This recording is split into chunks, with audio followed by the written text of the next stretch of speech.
als teus ulls hi ha una veritat. Diuen que hi som a temps, que mai és tard. Doncs ha estat una campanya que ha estat molt profitosa. A més, aquest últim tram ha estat molt bé perquè hem intentat fer que la compra fos una compra conscient.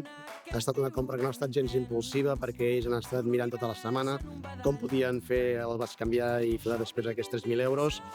I, per tant, creiem que ha estat una cosa molt ben feta, en el sentit que ells han anat comprant, han anat visitant totes les botigues prèviament. Ja ho teníem tot una mica preparat perquè també hi hagués el temps suficient per poder comprar i, a més, sobretot, ho han passat meravellosament bé. I això també ho han transmès i creiem que és una bona manera de gaudir del comerç i gaudir del comerç de Lloret. És de veritat, no ens ho traiem del cap, no ens ho traiem del cap.